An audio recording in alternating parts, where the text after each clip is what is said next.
Hi friends, அன்றைக்கி ஒரு நாள் ஷார்ட்ஸ் பார்த்துட்டு இருக்கும்போது இந்த மாதிரி ஸ்லைம் வீட்டில் எப்படி செய்கிறது அப்படின்னு சொல்லிட்டு பார்த்தேன். இன்றைக்கி அது வந்துட்டு உண்மையாக ஃபேக் அப்படின்னு பார்த்துடலாம். என்னென்ன மெட்டீரியல் தேவைன்னு பார்த்துடலாம். ஒரு டம்ளர் வாட்டர், அதுக்கப்புறமா அந்த மாதிரி குட்டி தட்டில் சால்ட், ஒரு ஐஸ்கிரீம் ஸ்டிக் மிக்ஸ் பண்ணுறதுக்கு. அண்ட் மெயின் இன்க்ரீடியண்ட்டு இந்த கோல்கேட் தான். 10 ருபீஸ்க்கு போய் ஒன்று வாங்கிட்டு வந்துட்டேன். அதுக்கப்புறமா இந்த மாதிரி ஒரு குட்டி கப்பு மிக்ஸ் பண்ணுறதுக்கு.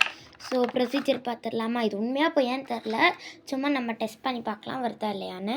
இப்போ வந்துட்டு நான் இந்த கப்பை ஓப்பன் பண்ணிட்டேன். இப்போ நம்ம வந்துட்டு பேஸ்ட் வந்துட்டு இதில் இது பண்ணி கொஞ்சம் கொட்டிக்கலாம்.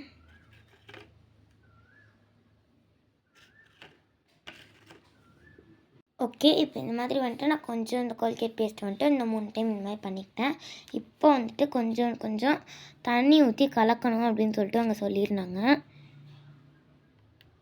கொஞ்சம் கொஞ்சமாக ஊற்றி கலக்கணும், மொத்தமாக ஊற்றிடக்கூடாது அப்படின்னு சொல்லியிருந்தாங்க. ஸோ நம்மளும் கொஞ்சம் கொஞ்சமாக ஊற்றி கலக்கிக்கலாம். ஸோ ஒரு டைம் தான் நான் தண்ணி ஊற்றினேன். அப்போயே வந்துட்டு இந்த மாதிரி ஒரு பேஸ்ட் பதத்துக்கு வந்துட்டு நமக்கு கிடச்சிருச்சு. ஸோ பேஸ்ட் ஆக்கிட்டோம் நம்ம. இப்போ வந்துட்டு சால்ட் அப்படியே கொஞ்சம் கொஞ்சமாக போட்டுட்டு வரலாம்.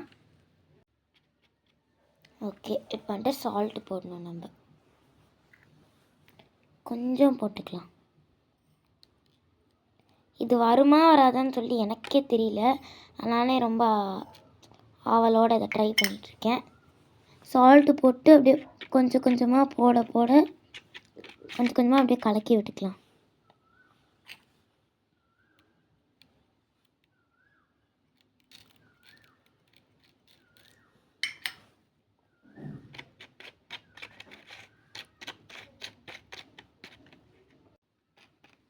ஸோ ரொம்ப நேரம் நான் மிக்ஸ் பண்ணி பார்த்தேன், சால்ட் ஆட் பண்ணி.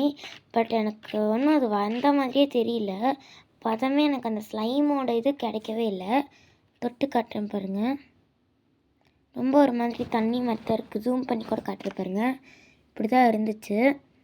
ஸோ இது வந்துட்டு நான் 2 நாள் காய வச்சு பார்ட் 2 போடுறேன். பாய்.